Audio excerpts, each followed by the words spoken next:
আচ্ছা, কলামের ইউএসডি মেথডের 4 নাম্বার এক্সাম্পলটা দেখি। এখানে কোশ্চেনের মধ্যে বলছে design an axial loaded short square tight column. এখানে টাইট কলাম ডিজাইন করতে বলছে, মানে রেক্টেঙ্গুলার কলাম ডিজাইন করতে বলছে ফর পিইউ, মানে আলটিমেট এক্সিয়াল যে লুটটা আছে এটা সরাসরি দিয়ে দিছে। এখানে ডেড লুট বা লাইভ লুট আলাদা করে দেয় নাই, সরাসরি আর কি লুটটা দিয়ে দিছে। ইফ এফসি ড্যাশ মানে কনক্রিটের স্ট্রেন্থ দিছে 28 মেগাপ্যাসকেল আর এফওয়াই দিয়ে দিছে 350 মেগাপ্যাসকেল। ইনিশিয়ালি এসিউম রোজির মান 0.02, মানে স্টিলের পার্সেন্টেজ 0.2% দিয়ে দিছে। আমার একটা টাইট কলাম ডিজাইন করতে হবে। এর জন্য প্রথমে আমরা আগে কি বের করতাম, যে এক্সিয়াল লুটটা আমরা আলাদা করে বের করে নিতাম, ফ্যাক্টর এক্সিয়াল লুট। এটা সরাসরি দেওয়া থাকার কারণে এটা আমরা বের করলাম না। তার পরবর্তী কাজটা কী হবে, আমাদের কলামের যে ডাইমেনশনটা আছে, মানে আর কি কনক্রিটের যে গ্রস একটা এরিয়া আছে, সেটা আমাদের এখান থেকে বের করতে হবে। তাহলে এখান থেকে বের করি। ফর্মুলাটা কী ছিল আমাদের, PU = 5PN, PN = RP0। আবার P0কে যদি আমরা একটু ভাঙাই তাহলে হবে 0.85 FC dash AG - AST plus FY AST। এই ফর্মুলাটার মধ্যে দুইটা আননোন আছে এখানে, এজি আর এএসটি। তাহলে আমরা প্রথমে কী করতে পারি, একটাকে আরেকটাতে কনভার্ট করে নিতে পারি, তাহলে একটা ভ্যালু বের হয়ে যাবে। এটা কীভাবে নিতে পারি, আমরা জানি রোজি = AST বাই এজি। এখানে রোজির ভ্যালু আমাদের কত দিয়ে দিছে, এখানে 0.02 দিয়ে দিছে। তাহলে আমরা এখান থেকে কী লিখতে পারি, AST = 0.02, এজি লিখতে পারি। এখন কী করবো, আমরা এএসটির জায়গার মধ্যে এটা দিয়ে আমরা রিপ্লেস করবো। দেখো এখানে পিউর ভ্যালু আমাদের এখানে দিয়ে দিচ্ছে, সরাসরি বসাই দিছি। এখানে ফাইয়ের যে মান আছে, এটা টাইট কলাম থাকার কারণে 0.65 হয়েছে, যদি স্পাইরাল হইতো 0.75 হতো। আর এখানে আর এর যে ভ্যালু রিডাকশন ফ্যাক্টর, এটার ভ্যালু দিচ্ছে 0.80, যেহেতু টাইট কলাম। আর যদি স্পাইরাল হতো সেটার ভ্যালু হতো 0.85। তারপরে এখানে 0.85 বসাই দিছি। আর এফসি ড্যাশটা কী করছে, এখানে দেখো মেগাপ্যাসকেলে দিয়ে দিছে, আবার এটা কি কিলো নিউটনে দিয়ে দিছে। এটা একটা ইউনিট নিয়ে আসতে হবে। তো একটা কাজ করি, মেগাপ্যাসকেল থেকে সরাসরি আমি কেএসআই নিয়ে আসি। তাহলে কী করবো, 1 মেগাপ্যাসকেল = 0.145 কেএসআই। তাহলে আমি কী করবো, মেগাপ্যাসকেল থেকে যদি কেএসআই কনভার্ট করি তাহলে আমার কী আসবে, এটা 4.06। এফসি ড্যাশের ভ্যালুটা কেএসআই কনভার্ট করবো। তারপর এজি মাইনাস এএসটি যেটা ছিল, এএসটির জায়গার মধ্যে আমি এই ভ্যালুটা বসাই দিছি, প্লাস তারপর এফওয়াই এর ভ্যালু আবার মেগাপ্যাসকেলে দেওয়া ছিল, এটাকে আবার কী করবো 0.145 দিয়ে গুণ করলে দেখবো আবার 50.76 চলে আসতেছে, ইন্টু আবার এএসটি যে আছে, এএসটির জায়গার মধ্যে আমি আবার ভ্যালুটা এখানে বসাই দিলাম। এবং যদি এটা সমাধান করি তাহলে এখানে এজির ভ্যালু চলে আসবে।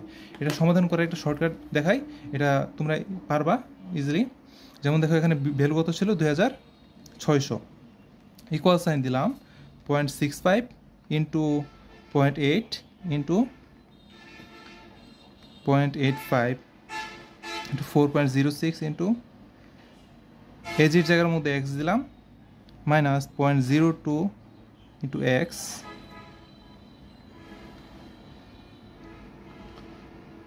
Plus 50.76 into 0.02 into x.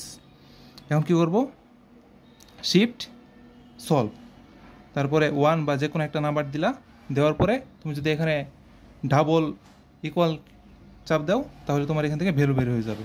ভ্যালুটা হচ্ছে কত, 1137.09 ইঞ্চ স্কোয়ার। এখন এটা থেকে কী করতে হবে, আমাদের ডাইমেনশন বের করতে হবে। বি আর এস, এজি হলো বি ইন্টু এইচ।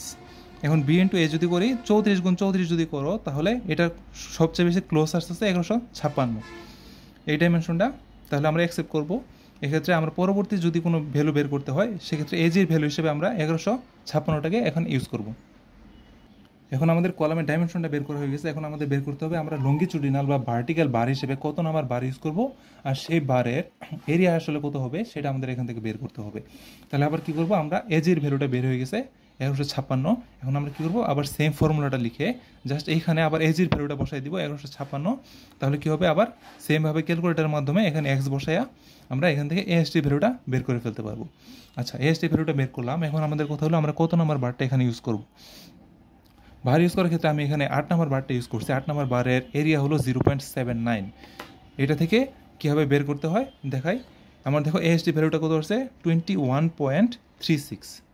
এটাকে কী করবো, আমি যত নাম্বার বার ইউজ করতে চাইতেছি, তুমি ইচ্ছা করলে অন্যগুলো দিয়েও চেক করতে পারো, যত নাম্বার বার ইউজ করতে চাইতেছি সেটার যে এরিয়া আছে, ধরো আমি 8 নাম্বার বার ইউজ করছি, সেটার এরিয়া হলো 0.79। আমি কী করলাম, ভাগ করলাম, দেখো কত হচ্ছে 27.03।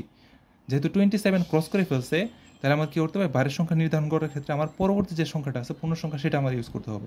পরবর্তী সংখ্যাটা আছে কত, 28, এই জন্য আমরা কী করছি এখানে 28 ইউজ করছি।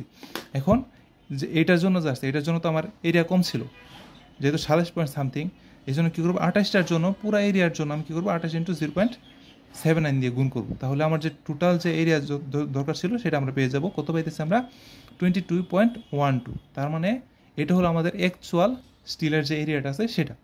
আমরা পরবর্তী ক্যালকুলেশন আবার এই এসডি ভ্যালু হিসেবে এটা ইউজ করব। আচ্ছা, আমরা এখন লঙ্গিটিউডিনাল যেটা বার আছে সেটা পেয়ে গেছি। এখন সেটাকে ধরে রাখার জন্য যে টাইস দরকার, ল্যাটারাল টাইস, সেটা আমরা হিসাব করব, কত নাম্বার বার ইউজ করব আর সেটা স্পেসিং কত হবে সেটা আমরা এখন বের করব। এখন আমরা কত নাম্বার বার ইউজ করছি, 8 নাম্বার বার। এখান থেকে আমরা একটা ধারণা পাইতে পারি যে আমাদের টাইসটা যে ইউজ করবো এই টাইসটা আসলে কত নাম্বার বার হবে। যেহেতু 8 নাম্বার বারটা 10 নাম্বার বার বা 10 নাম্বার বার থেকে কম, তাই এই ক্ষেত্রে আমরা 3 নাম্বার বারটা টাইস হিসেবে ইউজ করব। যদি 11 বা 11-এর উপরে যদি হইতো লঙ্গিটিউডিনাল বারটা, ওই ক্ষেত্রে আমরা 4 নাম্বার বারটা ল্যাটারাল টাইস হিসেবে ইউজ করতাম। তাহলে এখানে 3 নাম্বার বার যদি ইউজ করি, দেখো ডিজাইন দ্যাট টাইসের মধ্যে 3টা ক্রাইটেরিয়া থাকে, এটার উপর ডিপেন্ড করে আমার স্পেসিং ডিপেন্ড করতেছে। প্রথম যেটা আছে এটা হলো ল্যাটারাল টাইসের উপর ডিপেন্ড করে এই ক্রাইটেরিয়াটা 48 ডিবি। ডিবিটা কি, ডিবিটা হলো ল্যাটারাল টাইসটা যে আছে সেটা যে ডায়ামিটার আছে সেটা। এখন 3 নাম্বার বার হিসেবে ডায়ামিটার ইউজ করতেছি আমরা, ওইটার ডায়ামিটার কত 0.375, তার মানে 48 ইন্টু 0.375 18 ইঞ্চি হইতেছে। পরবর্তী যে ক্রাইটেরিয়াটা আছে এটা হলো আমার লঙ্গিটিউডিনাল বারের ক্ষেত্রে। লঙ্গিটিউডিনাল বার হিসেবে আমরা কত 8 নাম্বার বার ইউজ করছি, যেটার আমার কত ডায়ামিটার কত, ডায়ামিটার হলো 1, এই জন্য আমরা কি করছি 16 ইন্টু 1 16 ইঞ্চ। তারপর আরেকটা ক্রাইটেরিয়া হলো আমার যে কলাম নিছি, কলামের যে আমরা ডাইমেনশনটা বের করছি, লিস্ট যে ডাইমেনশনটা আছে লিস্ট ডাইমেনশনটা আমরা নিব 34/34 আমাদের ছিল, এই জন্য আমরা লিস্ট ডাইমেনশন 34 নিছি।